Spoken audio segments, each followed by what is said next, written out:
know I try, but I don't do too well with apologies. I hope I don't run out of time, cause someone call a referee. Y bien, hoy con ustedes un tema que a mí me pareció precioso, el Bicentenario de la Patria, maravilloso. Maravilloso lo que vimos, lo que leímos. El Tribuno estuvo espectacular, con una edición preciosa. Emocionados porque apareció una Argentina que hace mucho tiempo no se veía. Probablemente seamos atemporales con esta presentación y las cosas que ocurren en la Argentina son tan vertiginosas que el tiempo para analizar a veces no existe, pero a mí me parece que hay momentos en donde hay que detenerse, hacer una puntuación más allá de todo lo que está pasando en relación a ese telón de fondo de la corrupción del gobierno anterior, que resulta incalculable porque no existe prácticamente un límite a donde se detenga.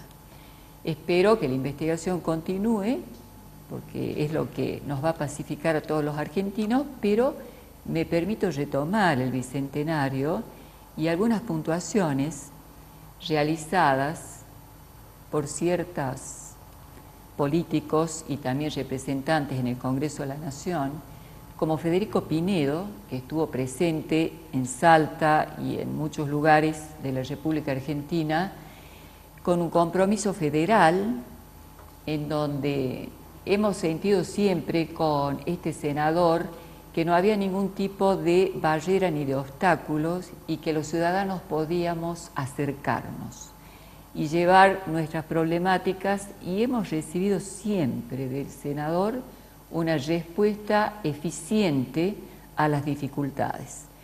Por eso vamos con él, le pido al señor director que ponga en pantalla dos notas sobre lo que fue la campaña de Federico Pinedo desde el PRO y luego una intervención del senador en una cumbre de las Américas. A mí me gustaría aportar también una mirada diferente que esté más orientada al futuro que a mirar para atrás en cuanto a la experiencia histórica de cómo hemos respetado o no respetado la democracia y los derechos humanos. Me parece interesante pensar en el futuro en América Latina porque tanto la OEA como la UNASUR o el Mercosur son todos organismos que tienen en su constitución lo que se llama la cláusula democrática, que consiste en el compromiso de los miembros de estas organizaciones internacionales de respetar la democracia dentro de sus propios países y de transformar a América Latina en una zona de paz, cosa que se ha declarado en otros instrumentos, y en una zona de democracia. A veces las declaraciones, como es bastante común entre nosotros, no condicen con los hechos, pero me parece que es un buen desafío que tratemos de darle contenido a qué quiere decir esto de las cláusulas democráticas para adelante, para tratar de fortalecer lo que significa la democracia y el respeto de los derechos humanos. Yo tengo para mí que la idea de democracia y la idea de derechos humanos tienen una misma raíz, un mismo origen, que es la idea del respeto de la dignidad de cada persona. Dignidad para los que son creyentes, cristianos, por ejemplo, es dignidad de ser hijos de Dios, ¿no? La misma dignidad por ser todos hijos de Dios. Y en no creyentes se requiere una elaboración propia, pero uno es digno de algo o digno respecto de algo, y ese algo son algunos derechos que tenemos por ser personas y que si no tuviéramos dejaríamos de tener nuestros atributos de humanidad que nos diferencien de atributos del resto de los animales de la Tierra, ¿no? La dignidad me parece que es lo que tienen en común la democracia y los derechos humanos.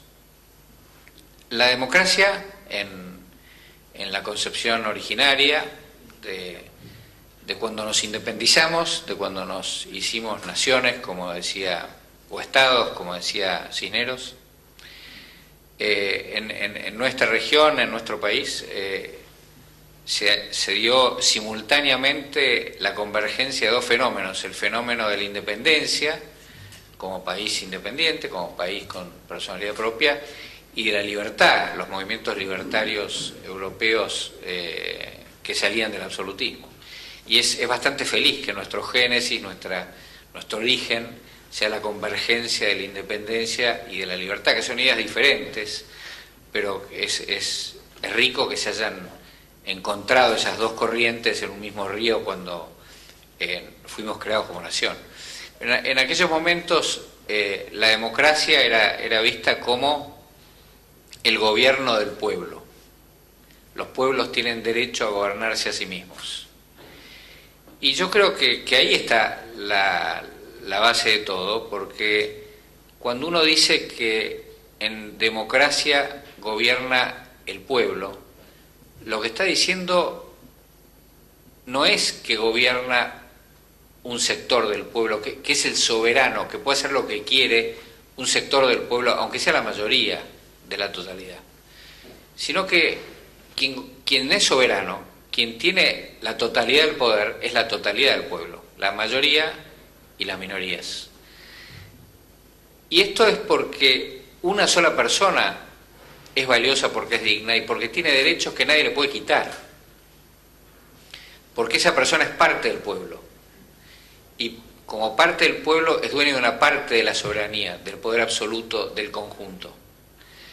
Entonces ahí se juntan la democracia y los derechos humanos. Los derechos humanos, que nacieron bastante tarde en la historia de la humanidad, después de la Segunda Guerra Mundial, después del horror del nazismo y del holocausto, los derechos humanos son el reconocimiento que nos hacemos entre todos de que cada uno de nosotros tiene la dignidad de tener ciertos atributos que nadie puede quitarle, de los que nadie lo puede privar.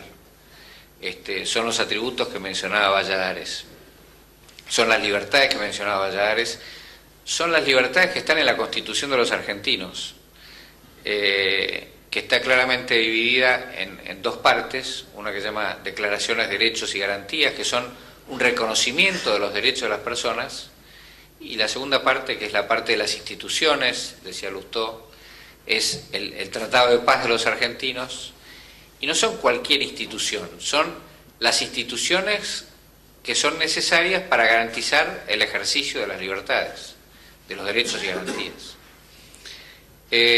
Sin ese tipo de instituciones, sin división de poderes, sin esos mecanismos de equilibrio de poderes y de contrapoderes, de control de unos poderes sobre otros y de equilibrio del poder para que nadie lo tenga todo, insisto, porque el poder es de todo el pueblo. Sin ese tipo de instituciones no se resguardan los derechos y garantías de cada persona. Entonces, creo yo que democracia y derechos humanos en el fondo es la misma idea.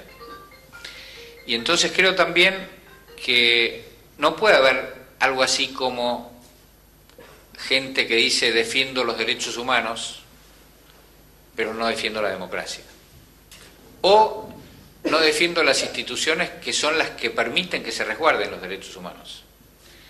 Me parece que ahí no es que haya una contradicción, lo que hay es una mentira. Y entonces me parece que como países que hemos dicho vamos a vivir en una zona de paz y que hemos dicho vamos a vivir en una zona de democracia, como Latinoamérica, lo que tenemos que hacer es darle contenido a las cláusulas democráticas que hemos firmado y que debieran implicar deberíamos buscar un consenso y un acuerdo con el resto de nuestros países hermanos latinoamericanos.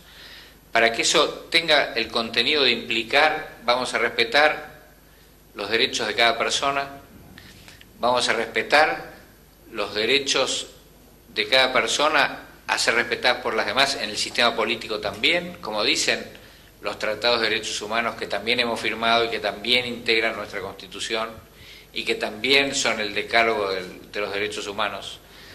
También vamos a tener los derechos políticos, que ahí están, y tenemos que tener instituciones que resguarden esos derechos políticos, el primero de los cuales es la libertad de expresión y la libertad de circulación. Entonces, cuando le demos ese contenido a las palabras y a las palabras que hemos escrito y que hemos firmado, seguramente podremos mejorar y progresar socialmente, culturalmente, políticamente y en la hermandad real de los pueblos latinoamericanos, porque por lo menos yo soy de los que está convencido de que el sistema de respeto a la democracia y a los derechos humanos es el sistema de progreso y de permitir que el potencial de cada uno se pueda desarrollar de acuerdo con los valores que cada uno tiene. Así que me parece que ese es el reto de los próximos años en América Latina. Me parece que el reto no es tanto mirar para atrás, ¿no? Un pasado duro que hemos tenido, un pasado en el que muchos se decían defensores de estas ideas, pero las conculcaban por algún otro motivo que consideraban que lo justificaba, ¿no? Entonces había unos que decían que había dictaduras buenas y dictaduras malas, y que eran buenas las dictaduras de derecha y que lo que eran necesarias porque había que contrarrestar a los que querían dictaduras de izquierda. Había otros que decían que era buena la dictadura de la izquierda, bueno, lo han escrito, ¿no? Porque era el mecanismo para imponer la revolución que ellos pregonaban, y que por lo tanto se podía prescindir de esto, del respeto a los derechos humanos, se podía torturar a alguien, o se podía matar a alguien, o se podía encarcelar sin juicio a alguien, o bueno, las infinidades de violaciones de derechos humanos que hemos padecido, o se podía asesinar a alguien en aras de alguna otra idea que alguien creía que era mejor. Ese es nuestro pasado, ¿no? Me parece que el desafío del futuro es lo otro, tratar de llenar de contenido las palabras que hemos dicho que queremos defender en las cláusulas democráticas. Gracias. Y bien, hasta aquí con la nota que preparamos para ustedes, que nos pareció interesante, todos los conceptos, especialmente el de dignidad, el de república, democracia, a consideración de ustedes. Nos vamos con un pequeño corte, nuestros auspiciantes, y ya volvemos con los invitados.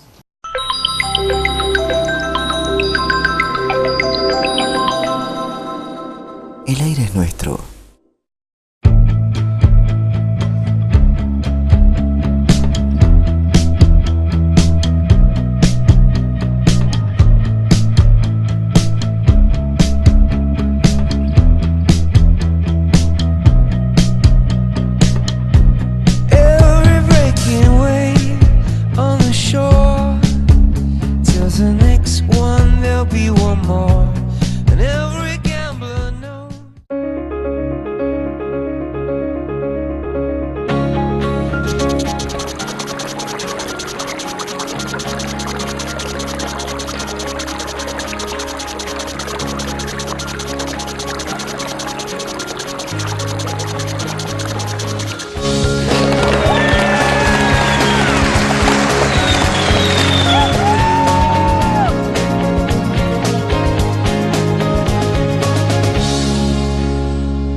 El aire es nuestro.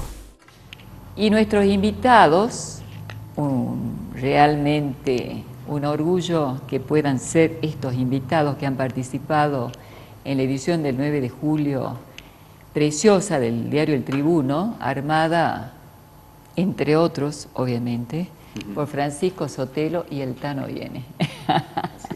Muchas gracias por venir. Gracias a vos por invitarme y por haber leído el suplemento.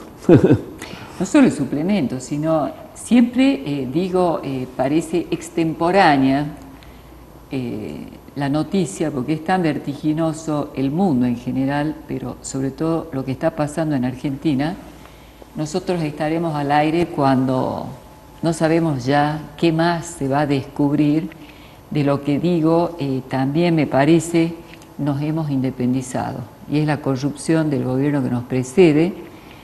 Y me pregunto dónde estaban, por un lado, la justicia, pero también dónde estaba el ciudadano argentino, que no tenía posibilidad, en algunos casos, de hacer mucho para revertir esta situación, y tuvieron que pasar cosas que ustedes, como periodistas e investigadores, seguramente van a poder tener una opinión mucho más profunda y legítima que la que yo pueda dar. Bueno, a mí el relato del monasterio de General Rodríguez me parece feliniano. O sea, eso es realismo mágico. Es lo increíble que sucede. Pero no me parece que sea lo esencial. Lo esencial es que la corrupción que aflora en este caso es solo una parte de una degradación de la función del Estado. Porque acá lo que hemos visto es gente que llevó dinero mal habido, dinero de todo. Es decir, se llevaron un dinero que en realidad debió haber sido destinado a otras cosas. Unas, infraestructura de desarrollo, otras, contención social en un país con un 30% de pobreza. El problema está en que el Estado no tiene GPS. No lo tuvo con Cristina, por ahora no sabemos si lo va a tener. ¿Y por qué digo esto? Porque el problema más grave hoy es el tarifazo del gas. El tarifazo del gas no es un capricho del gobierno, no se agotan los errores que pueden haber cometido en la comunicación, ni se resuelve con que la gente no consuma gas. El problema, y en esto Antonio es un experto, el problema de la destrucción del sistema hidrocarburífico argentino empieza en 2003. Así es. Y eso toca a la gente. Totalmente. Y lo que estamos viendo, Estela, es nada menos que el intento de cargar en una boleta del gas 14 años de desaciertos y negociados, que, como decía Pepe, han terminado destruyendo nuestros yacimientos. Para darte una idea, nosotros, a raíz del congelamiento del precio y el direccionamiento de la política energética del país de los últimos 14 años, hacia una dependencia creciente y onerosa, hemos visto retroceder los yacimientos de la provincia de Salta de 21 millones de metros cúbicos diarios a solamente 7 millones de metros cúbicos hoy, o sea, a una tercera parte. Y Salta, que hasta el 2008 era la segunda productora nacional, hoy es la quinta. Y está muy cerca de entrar en el ítem de las otras provincias. ¿Sí? Entonces, digamos, volvemos siempre a lo mismo. El deterioro de las instituciones republicanas, al que se aludía en la nota precedente, creo que es la base, porque, a ver, retomando el tema del Bicentenario, hace 200 años, un grupo de hombres preclaros de nuestro país tomaron la valiente decisión de transformar un sueño. Era el sueño de una nación, un sueño que transitó por distintas etapas, con periodos de auge y también de crisis, de interrupciones de los sistemas democráticos, de golpes de estados, de desarrollo agropecuario, ganadero, industrial, genuino, a situaciones que obviamente se traducen en todos los indicadores socioeconómicos que nos avergüenzan, sobre todo a las provincias del norte. Tendríamos que ver que hemos empezado a transitar el tercer centenario. Así es. ¿Sí? Y nosotros tenemos que asumir aquel desafío originario y transformarlo. Y el mejor modo es recuperar la salud de nuestras instituciones republicanas, que están realmente desquiciadas. Totalmente una justicia intoxicadas. Que no funciona. No hay políticas públicas. Yo hoy en una columna de Pepe, realmente me sorprendía nuestro gobernador diciendo que en 200 años no hubo políticas públicas en la provincia. Digo, a ver, es hora de que empecemos, si es así, es terrible, 200 años después, hablar de que nunca tuvimos políticas públicas. Recién se dieron cuenta. Es terrible, Estela. Sí, quisiera saber si está clara la definición de políticas públicas, porque políticas Sí. hubo. Claro. O sea, la verdad es que me parece una utilización de la historia de parte de la conducción política, ¿no? Porque el problema es si hay hoy políticas públicas. Ese es el tema, si hay hoy un proyecto de desarrollo. A propósito, hay una nota, también quedará en la historia, pero a mí me interesa especialmente la nota del tribuno de Francisco Sotelo, en relación a la inversión que se hace con precisamente el plan Belgrano, para el que vino Cano y hubo toda una cuestión. Y el jefe de gabinete. El jefe de gabinete, bien. La pregunta que yo me hago, en primer lugar, ¿a quién representan los nuevos funcionarios del gobierno de Juan Manuel Urtubey? Segundo, ¿cuál es la identidad política de él y estos funcionarios que no son nuevos? ¿Cuál es la capacidad que tienen de gestión para llevar adelante? Vos hablabas en tu nota de una hoja de ruta. Sí. Precisamente alguien que estuvo en el Ministerio de la Producción, a quien yo personalmente me ocupé de llevarle varios proyectos, cuando era ministro de la Producción, sobre el aprovechamiento del agua dulce del río Lavallén, sobre la posibilidad de un puente que conectaría y sería la salida de la producción cañera de toda la zona norte del Valle de Sianca, límite con San Pedro, y admitió que él no conocía el camino que iba paralelo a la Ruta 34. Proyecto declarado de interés por el gobierno, en ese momento el senador Juan Carlos Romero y Sonia Escudero en el Congreso de la Nación. Admitió que él no conocía el camino, que no le quedaba claro, jamás pasó nada. De esa gestión pasamos a la gestión del ministro que vino después, Baltasar Saravia. De esa gestión pasamos al actual ministro de la Producción y cuando ya llegamos ahí, yo, ciudadana común, me di con que se había perdido el expediente. No cambió el gobierno, cambiaron simplemente los funcionarios, seguimos con se supone, una conducción que nació en una época peronista, pero que ahora se ayornó con el PRO. Lo que sigue siendo igual es la falta de gestión. Sí, totalmente. Bueno, hablabas del plan Belgrano. A nosotros como periodistas nos interesa fundamentalmente el Belgrano, es una herramienta estratégica que necesita la región para recuperar la competitividad, ¿verdad? Ahora, estamos viendo en los últimos meses que se han hecho, anuncios de importantes inversiones. Yo acabo de comunicarme ayer con ADIPSE, la Administración de Infraestructura Ferroviaria, y con el Ministerio de Infraestructura de la Nación, para pedirles, por favor, que me digan, a ver, ya sabemos, hay previstas importantes inversiones. ¿Cuándo? ¿Cuánto? Concretamente, los ramales ferroviarios de la provincia de Salta no han visto recuperación alguna, salvo algunos arreglos parciales en el C14, parciales. No hemos visto recuperación alguna. La licitación principal era la del C15, que conecta a Güemes, o Perico, Jujuy, con Salvador Massa. Estaba licitada, estaba preadjudicada, la actual gestión paró la licitación y tiene que hacer una nueva licitación. Ahora con esto nos vamos a un pequeñísimo corte, sí. Ustedes siguen seguimos acá emitiendo, pero ¿saben? Me encantó la palabra GPS de Pepe, y a mí la que me queda así, me aturde, es quién controla un país sin GPS. Y bien, hasta aquí con nuestros invitados y con ustedes hasta la semana que viene.